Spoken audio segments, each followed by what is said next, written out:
I have to give away $100,000 today, and we are going to start with these people. I am here in Valrico, one of the hardest hit areas in the Brandon, Tampa area, and we are connecting with Echo. This is the first of several organizations. We've also got some families, and yes, we're heading back to North Carolina because they have found an entire community that was totally unknown about, and they're still rescuing people there. So we'll be going back to North Carolina. But first, let's go in here. So last week, as soon as after Milton hit, it was devastating, as we all hear, especially in the Brandon, Gibsonton, Ruskin, and Alafaya River communities experience a lot of devastation. Yeah. We saw about 250 families. Like, what's gonna actually make a meal? Beans and rice is huge. Dry beans, rice. You can make multiple meals out of that. We always need beans and rice. Right now we have none. Zero. Oh, you have no empty. beans and Yeah, rice. I'm gonna show you. Right, let's go. Okay, let's go over and there's look. The empty container. Dry beans. Dry Holy. beans, dry beans, dry beans. Empty. You have some vegetables and some canned meat. We're and okay tuna. here. We always need canned meat, but like dried potatoes, again. Wait, make so this empty. is, we want to fill this up Yep. with Dried potatoes. and dry beans. Dry beans, yep. We always need that. You got some Pasta is Chef fantastic. Boyardee's and some ramen. But like rice, this is what we have for today. This will probably be gone in the next hour. Yeah, because even since I've been here, I could not find a parking spot. Yeah, no. It was crazy. Yeah. Yeah, So rice, beans, and potatoes. Rice and beans, dry potatoes. We always need canned meat like chicken. People think about tuna all the time. Yeah. But our families really love chicken too. That's so right. Canned chicken is fantastic.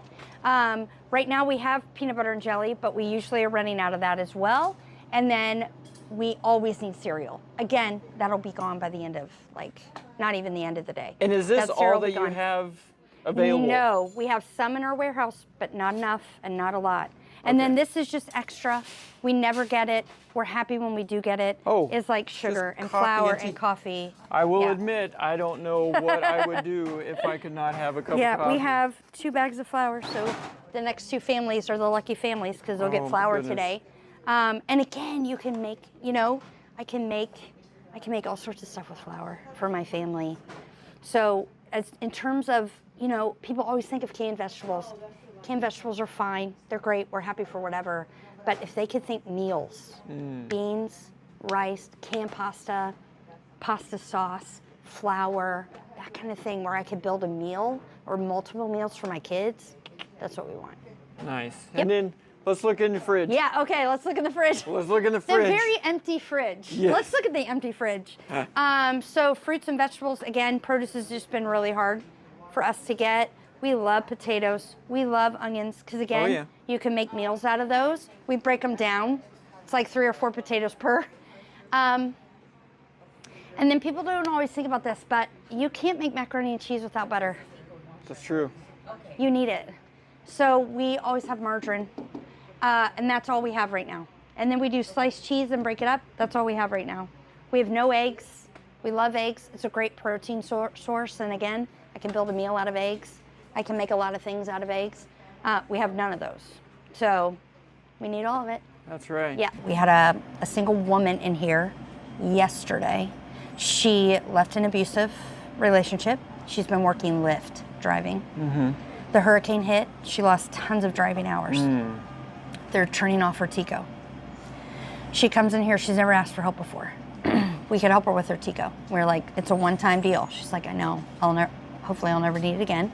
We helped her with her Tico. Then we were like, why don't you come and get some food? You're here. Let's go ahead and get some food. And we gave her the cart. What do you mean I get a cart? You're not giving me a box? No, we're not giving you a box. You're gonna shop for yourself, right? And she shopped for herself, and when she was all done, she went back and talked to the advocate, and she was like, I can't believe it. She was like, it was so heavy, and I was feeling so overwhelmed. Like I was getting desperate, and you guys were like a light in the middle of the storm. And she goes, and then you gave me a cart, and I just couldn't believe it. I couldn't believe you gave me a cart, not a box. And that's the way we roll. We want long-term solutions. We want people to get in a position where they're providing for themselves. Even in emergency services, you have the ability to pick for yourself. I don't know what's best for you. You do. let's make that happen, you know? So that's Echo in a nutshell. That's awesome. Yeah. Okay, so I have 2 things for you. Yeah. The first one is, in this envelope is $2,000 in cash. Oh in my 20s, gosh. And this is for those people coming through that need financial resources, okay? So you guys distribute that as you see fit. Oh my gosh, that's the best. Okay, well, wait, it gets better. So I have a check, I don't know if I can show my account gosh, information, okay, yep. but this is a check for $15,000. And I want you guys, Can't even, sorry. Thank you. Sorry. Okay, go ahead. Thank you so much for doing it so bad. Go ahead, sorry. so I want you to use this to fill these refrigerators behind us, Yep. to go buy flour, Yep. to go buy beans, potatoes, and whatever else it is Okay. to help these families in this time of need. Thank you. Thank you. So there's a check, and Thank you. we have over 3,000 people have donated, Yeah. and my job is to steward these resources. So it is my honor to give that to you, to Thank bless you you so guys much. and continue doing what you're doing so well. Thank you so much. We'll put it to good use. It'll be gone in like 3 days. Yeah, that's true. But thank you, thank you, thank you, thank you. Yes. Thank you very much. Time to go to the next people and bless them as well. What a fun job you have. I know, How about isn't your this job? is the best Yeah. part about all of this. Because normally I'm working on a broken airplane Right? in a barn Yeah. covered in who knows what sort of animal stuff. And this is way better than that. This is fun. Yeah. All right, awesome. Oh, Thank that's you. fantastic. Yay! I am here at Arise Church in Brandon, and they have been doing some very special things for these hurricane victims as well. So far, we have fielded a little more than 50 direct requests for assistance over the last 2 weeks since the storm hit. And that is everything from, I need people to come and help me take a tree off of a water pump, to I need people to help me take a tree off of a house, to I need debris cleaned up, to I don't have enough groceries because I lost everything, and I lost income because of what I'm a CNA, or I work in a service industry. And so what we're seeing is people who are cleaning up destruction, and they're trying to rebuild their lives with very little resources. Yeah. We literally had calls. I remember I took a call, and I'll never forget it. The call woke me up. It was 12:35 in the middle of the night. And someone said, I was given your number from somebody else. I don't have enough diapers to get through the night. Wow. Had used everything they had, and they thought they were going to be given from somebody. Can you help me? Yeah. I don't have enough groceries to be able to feed my children. Special needs families who have children who have a special diet. They can't just eat the can of soup. They have a special diet. So they need resources to be able to meet those specific needs. And so it's been heartbreaking to watch people have to humble themselves and say, I don't have what I need, and I need somebody to help me. Yeah. And as far as budget and numbers, are you normally a lot every year? You have a benevolence fund, and you kind of have that budget. How you doing on that budget? Well, right now we are at budget for the year, and so we've given away basically everything that we've done or that we budgeted. You know, we're going to continue to field calls, and you know, I have one sitting on my desk right now that we're navigating, and we're going to continue to try to say yes because that's what God wants us to do. But having the resources to be able to really say yes and step into some of those moments, that's the challenge. That's the question. So yeah, we've eaten up all of our benevolence dollars this year. It's been a little bit of a tough year for people. You had mentioned something about counseling, about people talking. Yeah. Because in North Carolina, the gentleman the family that we had helped, he's a combat military veteran. He's seen and been there and done some stuff. And he says he still cannot sleep a month later because of what he has seen, and houses floating down the rivers, and kids being inside those houses with parents trying to, just horrific stuff. Yeah. And I mean, man, how do you...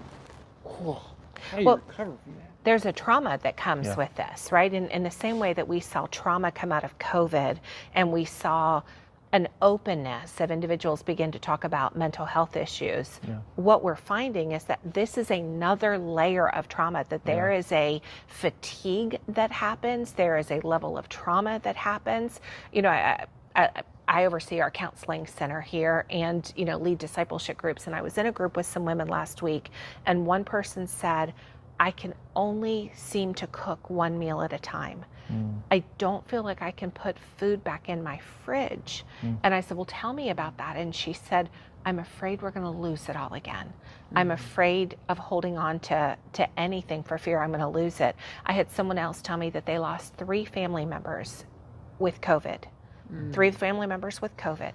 And they said that the sounds on the roof, the cries of their neighbors as the storm was coming through, she said, she said, I'm shaking. She goes, I'm terrified for a thunderstorm. And thankfully we haven't had a thunderstorm yet.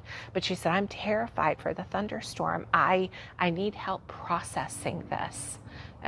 People that have had their houses underwater, they're waking up with dreams that they're drowning. That there is a mental health trauma that comes with something like this. Well, and in the same way that you have a percentage of people who are working hourly and they're living paycheck to paycheck and they can't afford to refill their fridge or their freezer, those are the same people who can't afford to reach out to a mental health professional and really get the help that they need to resume life in a healthy way. And so it can become very difficult for them to afford that. And let's just be real, for a lot of people, they're going to buy food before they do that. They're going to feed their kids before they do that. And so the being able to talk to somebody, receive counseling, it goes on the back burner. And for a lot of them, it may never get done if somebody doesn't step in and help. And then it becomes compounded because one trauma, then you have another one that's on top of that trauma that has on top of that trauma. And so even as simple as you have a couple in a house that's already experiencing tension in the marriage, and now you have a storm, and now you don't have food, and now you've gone without power for 7 days, and you have taken that tension from difficult to absolutely volatile. I mean, I have a list of individuals right now waiting for mental health counseling because they need it to be free for them. That we need to tap into the benevolence budget, but we've already extended the benevolence budget. And that benevolence budget is just simply for food and housing needs. We have a separate budget for counseling, which we've already redone twice this year. Well, we've redone it twice already this year. She's come to me and said, hey, listen, we've used all of our dollars. What else can we do? And so we've had to negotiate that twice. And then Milton. And so now we're dealing with an additional layer of this, you know, and we're still trying to find ways to step in and help people and talk to people. You know, Pastor Tina is an amazing navigator of that and continues to find resources, but it's about really helping people to get back to a place of health and wholeness. You know, we want them to be whole and to find that freedom in Jesus. Yeah, that's right. Absolutely. And that's the beauty of Jesus, is that Jesus expects us to lean in and help them, which means we have to rely on faith for God to provide the resources to be able to help those individuals. And we're helping to the degree we can, but to the degree that other people help us help others, we can do a whole lot more. Well, I am a spokesperson for a lot of people around the world, and for the counseling thing, as many counselors as you have, book their schedules. For as many people as come in the door, just say yes and get them all the help they need. Thank you. That's going to be covered. And the benevolence fund, I have a check from everyone that is given for $25,000 to go toward the benevolence and the counseling. Praise God. And so, okay, now I'm going to cry. Right. So thank you. Thank you so much for reaching into our community. So there's that. Thank you. Yeah. Thank you. Thank you. Yeah. Thank you. Super grateful. Super, super grateful. On behalf of every single person, thank you. Yeah. I was going to tell you that holding this is kind of fun too, like because I can see faces on the other side. I can see faces of people who need help right now that we're going to be able to lean into. So good. Thank you. Awesome. Well, then thank you for being that conduit. Now, there's a family from this church that needs a little more help than what the church was able to do. So let's bless them. I am joined by my lovely wife, Evie, and Heidi, Yep. and Antonio, whose family goes to this church. And this is their van, because they got some kids. Mission Impossible. Mission Impossible. So how many Most kids? days. 9. They got a baseball team. Yeah. That's crazy. Yes, they're all ours. Yeah, that's And they're all ours. No, Maybe that's no twins here on Earth. Yep. Yeah, that Oh, wow. happens. Yeah. Yep. How long have you guys been married? 24. Good. I'm glad she 24 said years. I'm about to start struggling. Like, That's Yep. right. 24 and a half. I think we hit Wow, that is awesome. half. Yep. And my understanding is and I saw the license plate, Marine Corps. Yep. Just recently got out. June 30th. How long were you in? 28 years. 28 years. Yep. Wow, in the Marine Corps. Yep. Well, from one person who's swore the oath to the Constitution to another, thank you for your service. Thanks for putting up with us. Yes, right. So part of our food boxes will have crayons. I'm just Oh, there we go, the crayons again. But you know what's funny though? I had this civilian contractor that was old time Marine. He brought crayons in, but he had the bubblegum crayons. It's like a whole pack of like Corolla crayons or whatever. nice. Yeah, to eat crayons, it was just it's so fun. No, It's a funny joke. It is. that is It goes a never long dies. way. It never Yeah, dies. it never dies. It never dies. We try. Yeah. Just shut up and color. That's Yep. what you do. Yeah, Yes. Yep. Hit the crayons. Yep. Yes, sir. Yep. Just go off. So true. Oh my goodness. Well, thank you so much for your 28 years of service. That's amazing. So what we are going to do is pay for your mortgage payment for the rest of the year. So if you haven't already paid October, we'll pay October, November and December mortgage payment. If you paid for October, well then we'll pay for December or November, December. We're also going to, if you have credit card that you've been putting stuff off, trying to plan for that, we'll get that paid off. And that's too much. That's too much. Yeah. Wow. And then, because I know that you guys are doing everything you can and waiting on some military retirement, VA, and that stuff. You're going to need a little bit of cash money to walk you around, and I know food's not cheap. No, it's So, not. Especially bacon.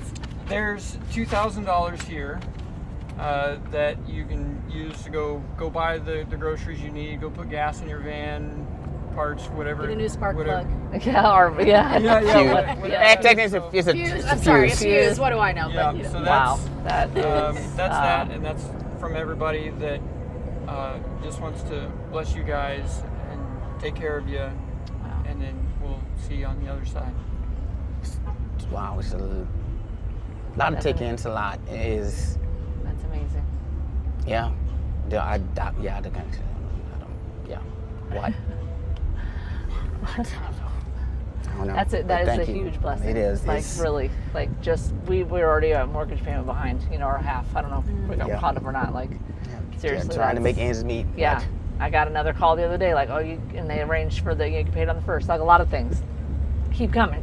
Like, not another one, So yeah, that's really. I was telling her how I just don't know how in this market nowadays, like leaving Virginia to come in here. I always talk to people all the time, like leaving Virginia to come here and this whole economy crash. I'm doing fine on a single income, no issues whatsoever. But this inflation, everything else, Lord, it's like everything's like extra. Extra. It's like. yeah. The struggle real for me. The people that know me, struggle's real for me. When I go to the grocery store and I pass by bacon, look at it, and I just walk away, my head down, 'cause I can't get it. Yeah. You know what I'm saying? It's like the little things that we miss, and how fast things can change. Yeah. Yeah. We were doing all right, and then we're not. It's And then the hurricane, everything shut down. So like giving plasma is a big income for us.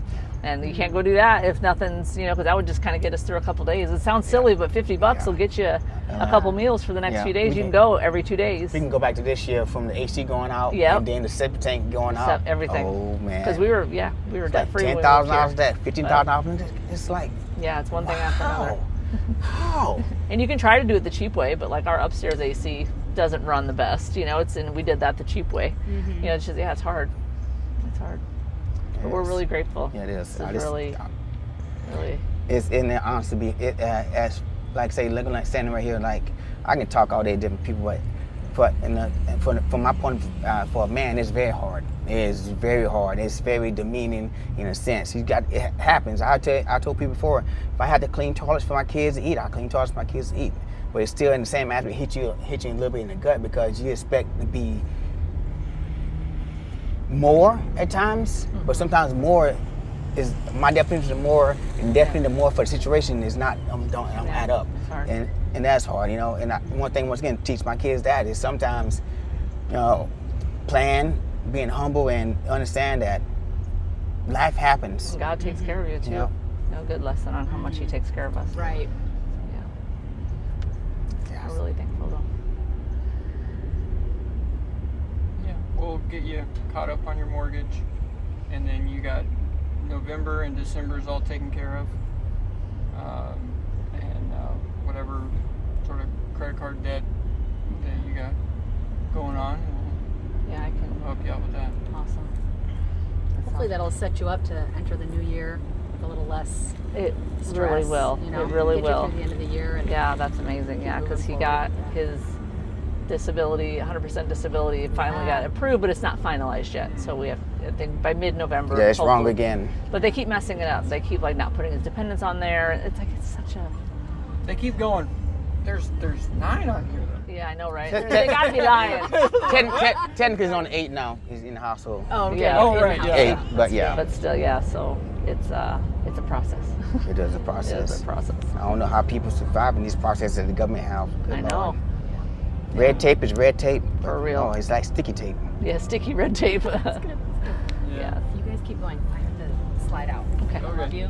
Thanks for coming by. I don't know what else to say. But thank you again. Yeah, I thank you for everybody that helps out. Thank you so much. Yes. You know, every little bit counts. Here's and theirs. Thank you very much. Yes, we're so grateful. So grateful.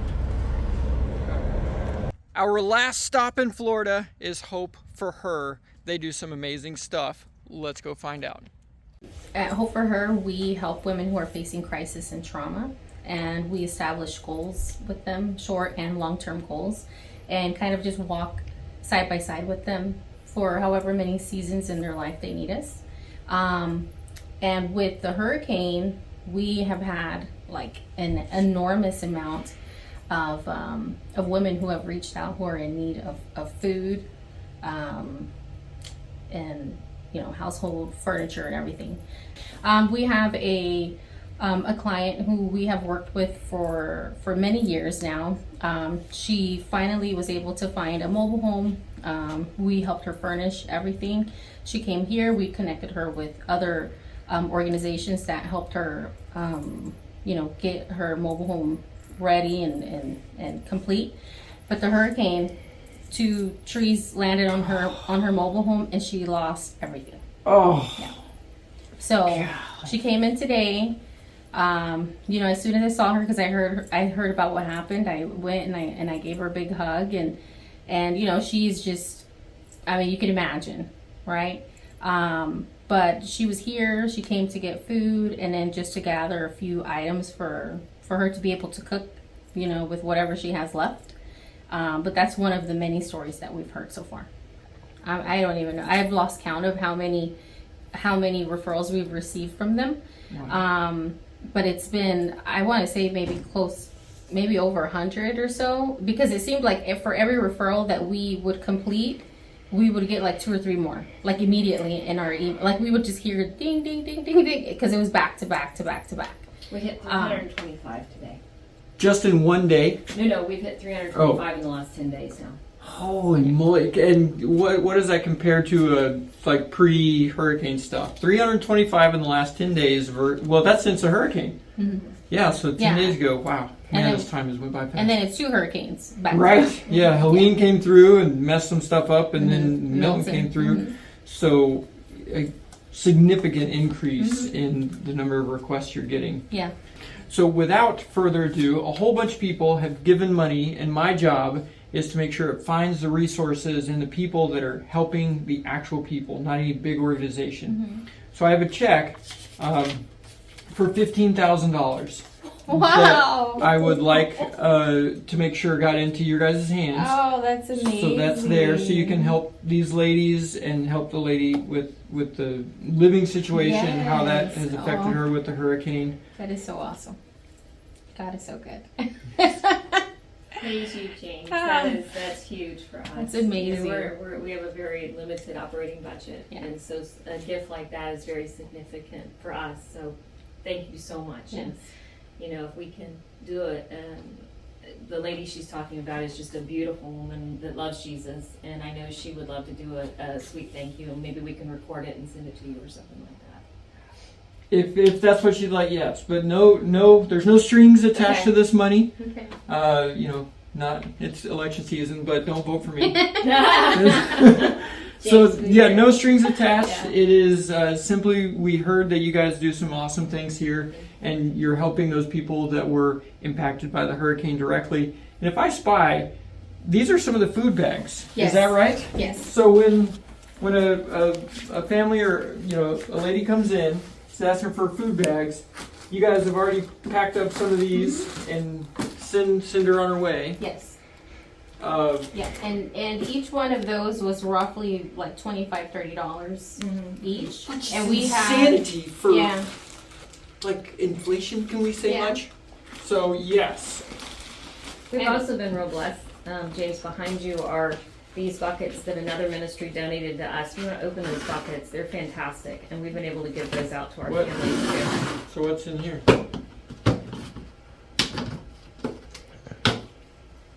Oh, it's a cleaning kit. Wow. Yeah, because after the hurricane, the bleach and the Pine Sol and the trash bags and the paper towels. Our team, I told you, I think I shared that on the phone. So we got our power back Sunday night last week. And so Monday morning, our entire team showed up. And many of our team members still didn't have electricity. And we had people waiting on us when we got here. And we were able to serve all day.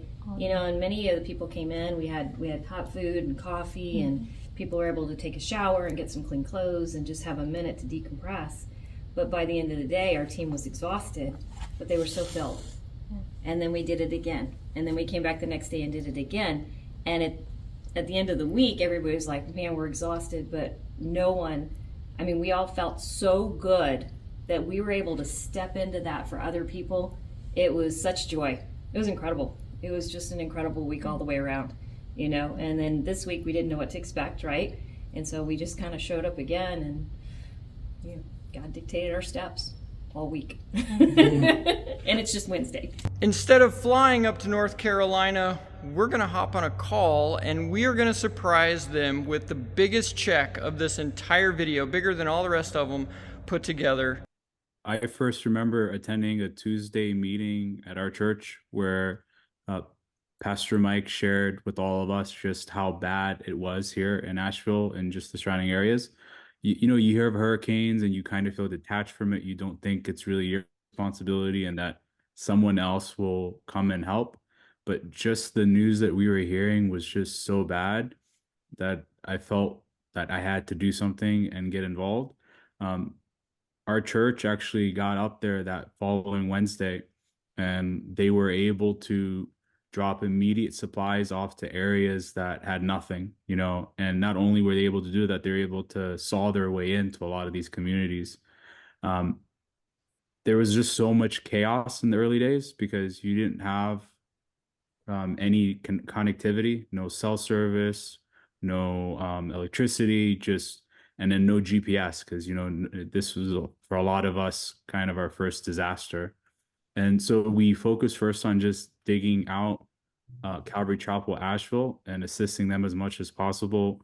Eddie and the guys did a fantastic job of just opening up main arteries all around that community and getting people the ability to get out of their homes. After that, we started to get a ton more information that this was a lot more widespread than we thought. Best way to describe it is, typical hurricane, you think there's a lot of damage in a centralized location. Here, it was just a ton of tiny bombs that were just dropped everywhere. It was all over the place. The damage was so widespread, And you drive through one area, no damage, and then a couple miles upward, complete devastation. So we got to a lot of these areas early on. We started out, in Asheville. We cleared our way through there, and then we started to move down south, east towards Fairview and Guerin Creek, following I-9 and trying to get to these isolated communities. And Jimmy, just some of the stuff that we ran into at first is that information is gold. Trying to help out in certain areas. If you don't know how to get there or where the communities are rallying or where the need is, you're operating on days old information. So we wouldn't trust what social media said or what the news said. We heard Swannanoa was inaccessible. We found a way there, and we were able to get supplies to First Baptist Church there immediately. We were able to divert a semi truck of resources to that area and then start heavily mobilizing there. And we also got to Guerin Creek and a lot of these other communities as well, and just assisted there as well. So we started there and things went really well, and we helped a ton of people. And then about maybe Tuesday or Wednesday last week, we got word of Pensacola. Someone found us after seeing us on Bike and Beards YouTube channel, and then said, "Hey, Pensacola needs your help." It caught us completely off guard because we've been running supplies to Spruce Pine and Burnsville, and we've been on Highway 19 East. Civilization had returned there. You have your powers back on. You can use your Apple Pay at the gas stations. The grocery stores are stocked up, but and everybody there says things are good. But just one right turn on Highway 19 East, and it's absolute devastation. It's the best way to describe it. I'll send you a couple photos from an album. Is they got flooding, they got mudslides, and it looks like somebody took a gigantic pressure washer and just got the face of the mountain.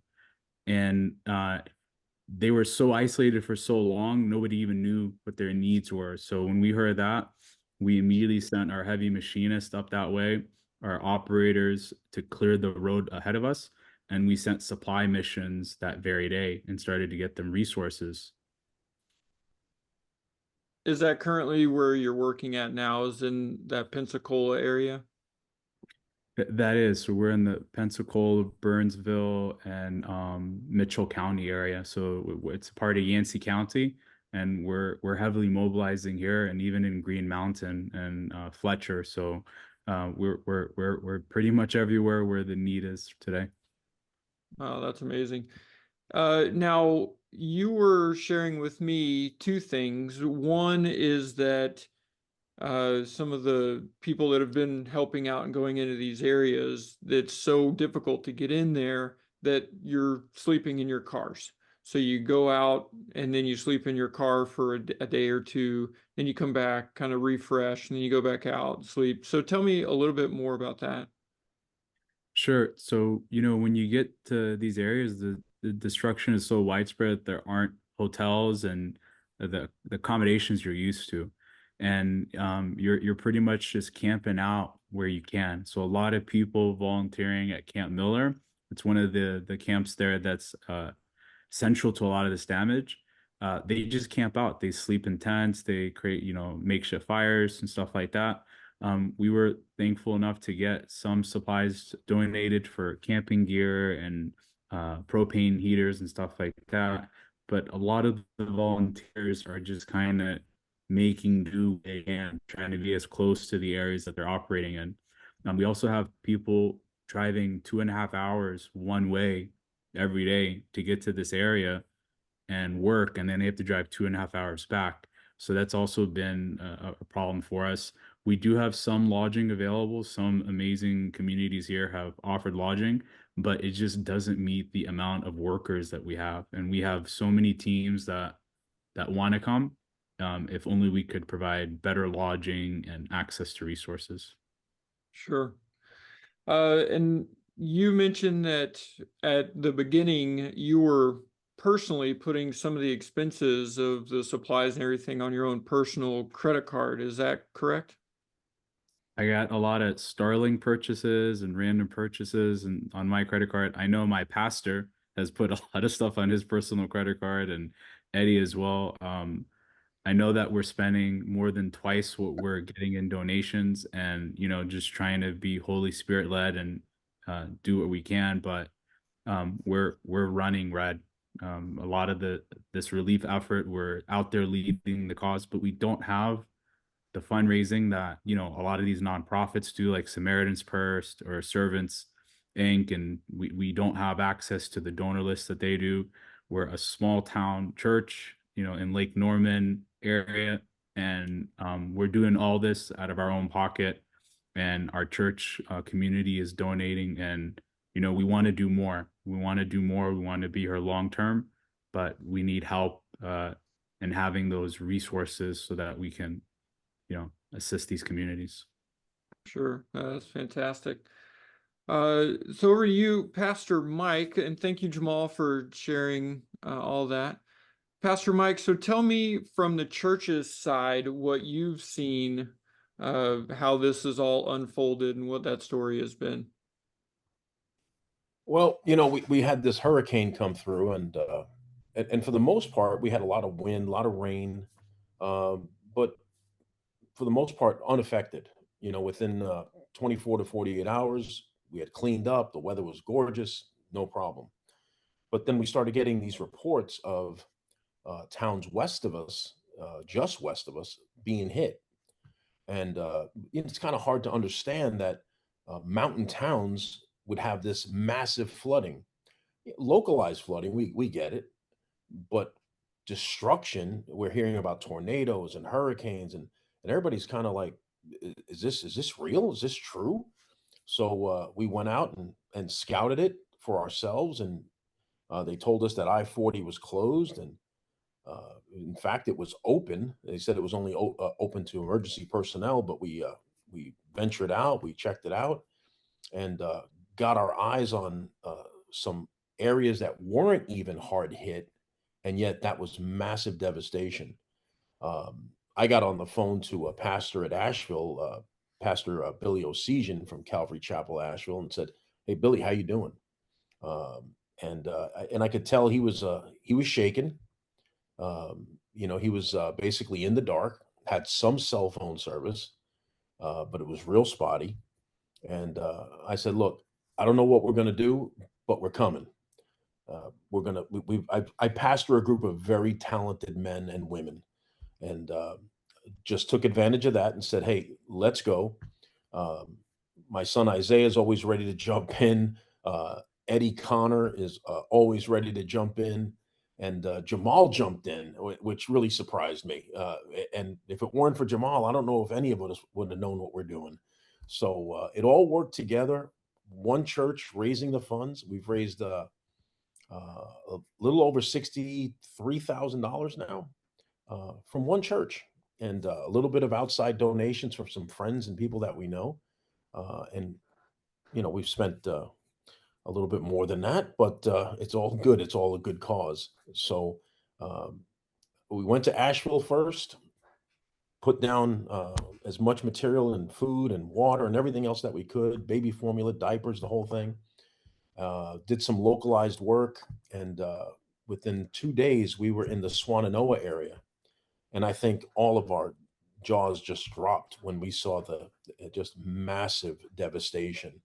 And to think that that was the only town that got hit that hard, that's what we thought, but we were wrong. It was widespread, and some towns got hit even harder. So as a biker, I ride that area. I go up to Boone. I go to Chimney Rock. We ride around Lake Lure, the Blue Ridge Parkway, Maggie Valley.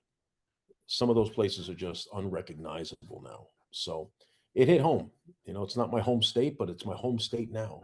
And it just, we want to help. We want to be an assistant to all of those that are hurting. So that's where we're at. That's fantastic. And thank you for leading, shepherding the flock through this time. What have you heard from some of the people that are living in those areas, and that they've had their lives, turned upside down and taken away. Tell me about somebody that you recall. Well, I think for the most part, people are pretty resilient. You would think that they would be completely shaken to the core and can't go on, but yet they're seems like they're picking up and dealing with what they have to deal with and making the best of a situation. I think that we've seen the best of people coming out in this situation. I expected much worse than this, especially in an area that, for the most part, is unchurched. And we're seeing people coming together. And I think it's posed a lot of questions in people's minds, did God spare me? And some of the conversations I've had, people saying just that, well, I believe in God now. And so then we take the opportunity. Okay, well, you believe in God now. That's great. What does that mean to you? And do you want to know that God better because He loves you? And it opens doors for the church to be able to minister. And as I look around, the only people I see ministering really is the church and private citizens, individuals, neighbors helping neighbors. That's what I've witnessed. I've had some sweet conversations with some people that have brought tears to my eyes. One lady bathing in a creek, washing her hair, and turns out she was a believer. And her perspective, she goes, I think this is going to open a lot of eyes in our communities, and people will be turning to the Lord Jesus Christ. That was inspirational. Isaiah. Yes, sir. All right. So you're on your mobile device outside, and it Yeah. looks a little chilly where you're at. So just give Um, us a description of what your experience has been during this whole thing. I work at the church with my dad, and I've been able to go up probably usually like 3 to 4 times a week. I'm up there, and I'll do that trip with Eddie and that trip back. And man, we've just seen. I'll just tell you, we talked to one local at Camp Miller who was just telling us, in whatever way we can bring it, what these people need is hope. He was talking about how some people they've lost everything. You've got a small group of people that have lost things, and insurance is covering it, and that's mostly people who've had trees fall on houses, and insurance is going to cover that. What insurance is not covering is the flooding. Nobody had flood insurance, so anyone who's been flooded is not getting covered for the most part by insurance. And then the mudslides. We had one woman in Pensacola while Eddie and I were driving around on a 4x4, just in utter shock. Her neighbors had their house wiped out by a mudslide, and they were told by the insurance company they had to have a special mudslide policy. Yeah, yeah. And since they don't have it, it's not covered. And so she's like, I'm flabbergasted. I didn't even know there was. I don't have mudslide insurance. It's just random chance that it went a few feet toward the other person's house and not mine. But had another guy named Mike. Do you remember Michael Jamal, who lived up, with the water source? And he was telling us what these people need more than anything is hope. We have. He's saying that there's some people who've lost everything. There's no way to rebuild. And some people are even committing suicide in the face of this, because it's just like, my life's over. I lost we talked to a guy in Green Mountain the other day who got his potato field wiped out and all this other stuff. But then as we're talking to him, he's like, yeah, but my cousin died the other day. It was kind of like a normal thing to him. Like, I guess a bunch of people had family members who died in the area, but it has been a blessing. Like, I know if Eddie could talk, he would probably tell you about this guy whose name is also Jimmy, who we helped out, had a mudslide in his backyard. And man, just we're doing some of this stuff is big. Some of this stuff is giant oak trees. We did one 2 weeks ago that these locals were never ever gonna get to, and if they did, it was gonna take them years to do it. and the county or the federal government's not going to come in and help them. They're only focused on infrastructure and getting the roads, all the main roads back up. But private roads, side roads, people's houses, people's driveways, that's not a concern to them at all. So when we're helping these people, they're just, we're like, hey, we're just doing what we need to do, and they're in shock. I mean, this guy Jimmy that we helped him clear a mudslide in his backyard was in tears, and most of the people that we've been helping are in tears when we do. So A lot of these mountain communities, the roads curve around towards the top.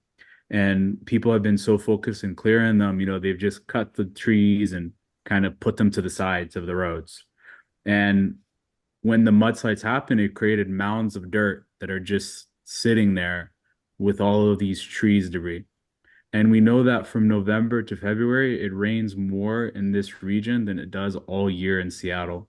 So some of the concerns that we're trying to get ahead is secondary disasters where we've created artificial dams where water is just going to accumulate. This debris is just going to keep falling down, and all of these roads that have been cleared are going to get washed out again. And from a local perspective, the morale is really low. They're already feeling defeated and helpless. The only people who've kind of reached them is the church, and there's more damage on the way.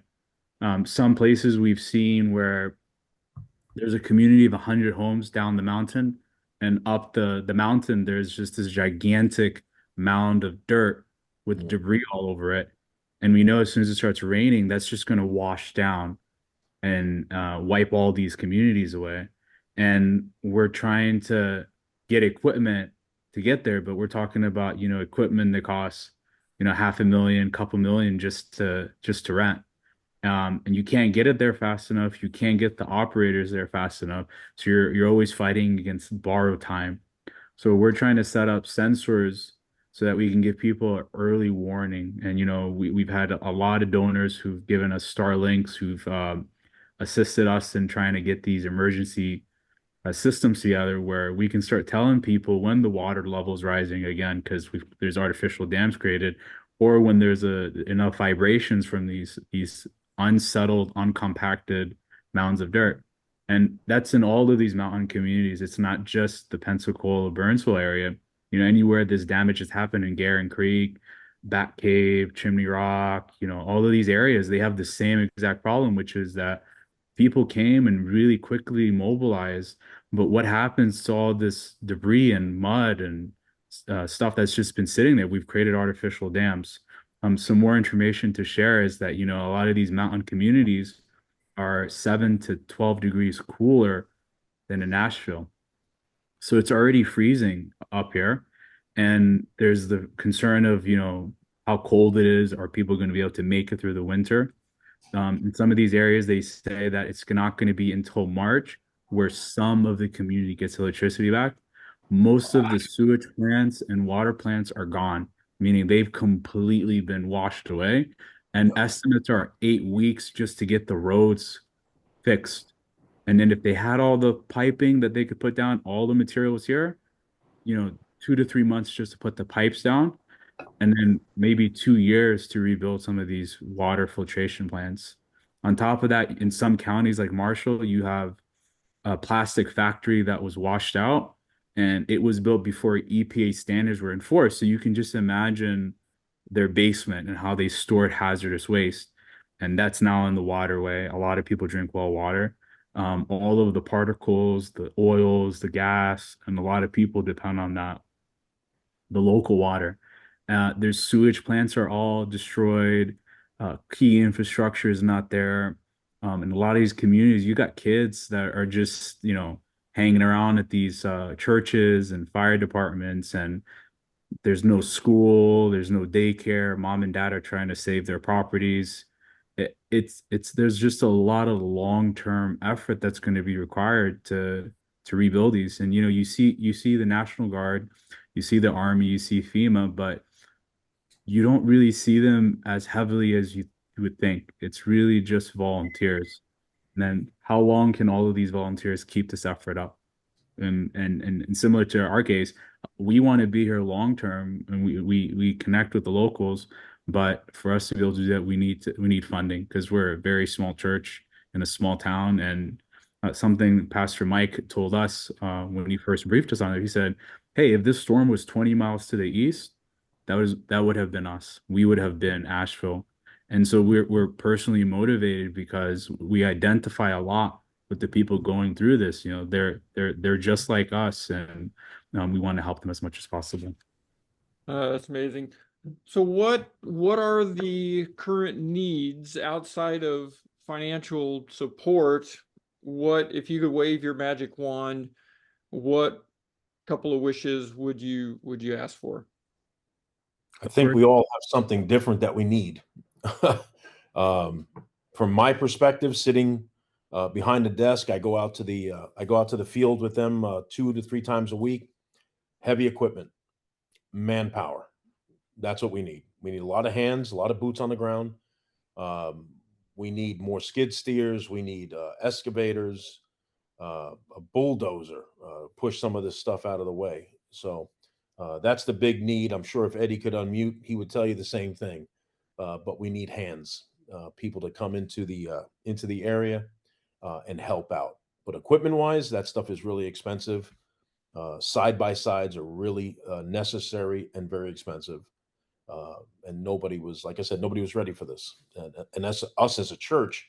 All we have is what we have. We purchased a skid steer to do this, and we took up our side by side. And but more equipment is necessary in these towns. So, Okay, all right, good to know. Jamal, what would you add to that?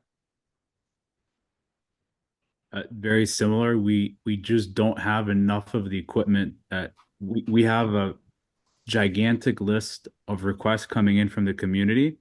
And we're one of the only organizations that's really focused on connecting with the local churches and seeing what their members need. So we have on any given day 30 requests for tree cutting, and we go through saws pretty quickly. There's some communities where we just need heavy equipment, and we only got one skid steer. So trying to plan the logistics around getting that heavy machinery to various locations in terms of just fuel, time, and just operators, it makes it so that we know if we had more heavy machinery, we could hit more of these communities and do more work. But we're limited in terms of just how much of that machinery we have. On top of that, lodging is a concern for us. We have some communities that are amazing and they're donating lodges to us and stuff like that, but they're doing it pro bono. They're doing it out of the kindness of their heart. One of those is High Pasture. They're about 12 miles from Camp Miller. They're in the Burnsville area. They were also hit, but they've opened their doors completely to us and have given us access to their entire lodging community where teams can come.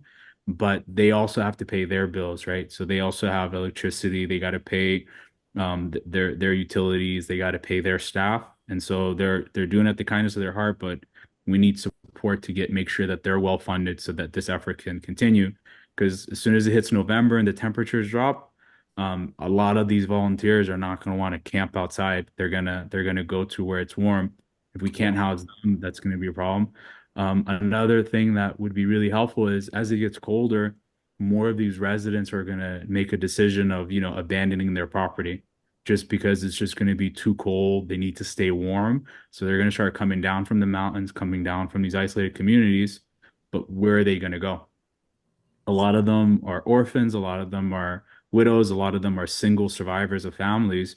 They might not have their identification. They might not trust the government as much as they could. And there's no shelters really. There's a couple shelters set up now at middle schools, elementary schools, but they're far away. So there's not enough shelter in their local communities for them. So where are they going to go? Another concern is infectious disease. As the temperatures continue to drop, the spread of the flu without any medication. Sanitation is a big one. There's a couple organizations that are bringing hot food there, but when you don't have consistent access to water, you can't wash things. You can't wash hands. You can't practice infectious disease control standards or hazmat standards in some of these areas. So we need water. Another one is going to the bathroom. There's been porta potty donations, but nobody's really thought about picking up the porta potties after, a couple of weeks. So they just kind of sit there. If somebody can, they'll come forward after a month or something and try to clean it out. But just like the basics of the basics sometimes is really what's, and then and then the other one, Jimmy, this is the one that's the hardest is there's a lot of people with good hearts that are sending supplies down here, but they're overwhelming these small churches. So if you think about it, you got a lot of ladies in these small churches, and every couple of hours there's a new semi truck of goods coming in. They filled up their fellowship halls, their sanctuaries, their bathrooms. It's full of supplies, and they want those, but it's a logistic nightmare to keep all of those supplies there, and they don't want to turn them away. They don't want to tell people to not send supplies, but we're overwhelming them to the point where like they're indoors in these areas just trying to unload 5 days a week, and they don't have time to go take care of their properties. So they need additional support there, just volunteers to man these locations. We need warehouses to store the surplus. We don't want people to forget about Western North Carolina. We know this is a long-term effort. So right now, water's like, nobody's looking for water because there's water everywhere. But if you calculate how much water a family needs to drink in a week, and you look at how many more weeks that we're out, a lot of these water sources that have come in, they're going to run out, end of November. We're just not gonna have drinking water. And then what do you do then at that point? Right. Yeah, that's right.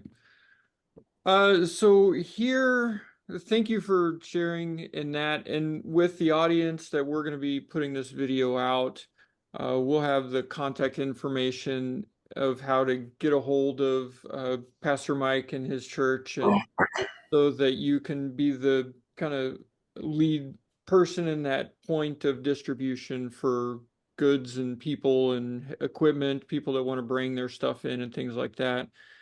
What I've been put in charge of is Wings of Compassion through Bikes and Beards and Sean, and also Seth with Burn Peak, and in my own YouTube channel and a few others.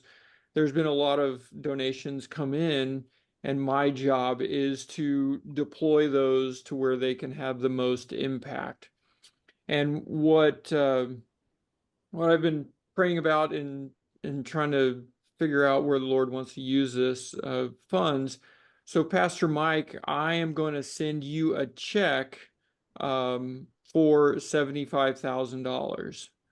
And that will hopefully get you back to where you need to be and be able to open up and pay Eddie for some of his fuel, and maybe reimburse Jamal for all the stuff he's put on his credit card, and kind of plug up the dam that has burst in your finances, so to speak.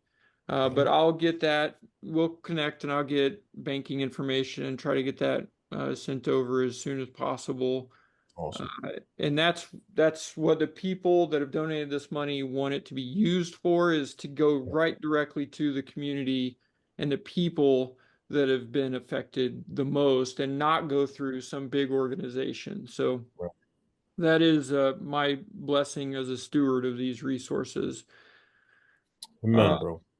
Amen. It's awesome. Yeah. Thank you. Speechless, but thank you. Good stuff. Thank you, Jimmy. We appreciate it. We really do. It's very encouraging when people come alongside and support, the mission and the ministry. We want it to all go there. What I said to my church was, I said, listen, if we raise 200,000, we're going to spend 250,000. The church is going to come to bat as well. So we're never going to be, top heavy. We're not taking money for the church and then dispensing the rest of it. It's all going out there, and we want to get it directly into people's hands. So, this kind of thing takes money. It's expensive, but it'll be well worth it in the end. So thank you for the encouragement of coming alongside us, man. I appreciate that. Yeah, just Jimmy and your organization, Wings of Compassion, just I can't thank you enough. You are an answer to so many prayers, so many people in Western North Carolina who have been calling out to God for help, who have been praying day and night. This is going to help them. This is going to go directly to them. It's going to enable us to get deeper into the mountains, assist more of these communities, and then get them the help that they need. You have no idea how many people have been praying out and asking for more help, and this is going to help us get to them directly. Just we appreciate you and your organization and just what you've done and just how God has worked this through you to distribute these resources. Amen. If people did want to stay in contact or just go directly to your church, how would they do that? How would they stay up to date on progress? The website, calvarychapelrelief.com, all one word. That gives us all the updates on the storm and what we're doing. And that'll connect you to our church. It'll connect you to everything that we do. North Carolina is cleaning up from the worst flooding ever on record for the state. More than 100 people are dead from Helene, a number that's still expected to rise. Hundreds more are missing, and roughly 2.1 million customers are without power across the region. New drone video shows just how bad the situation is in Asheville. The city's now isolated after roads leading there flooded and cell towers were knocked down. One emergency official calls it biblical devastation. This is not over yet. We still have a lot more work to do. So continue to help out. Go to wingsofcompassion.com/donate and donate now. Or if you have some equipment, we're willing to buy it off of you. We need a 4-wheel drive 1-ton truck, diesel. We need a skid steer with a little clampy claw thing on it. We also need a dump trailer and a small excavator, as well as a bigger gooseneck trailer to haul the equipment. I'm sure there's lots of other things. We're willing to buy those things if you do have them and willing to sell us for a pretty good price. Also, if you have an older airplane, or if you have a boat or an RV or something of value that you want to donate to Wings of Compassion that we can either use to help these people or we can turn into cash somehow, send me an email. Go to wingsofcompassion.com/donate. All the information's right there. So thank you so much, and let's get back to work.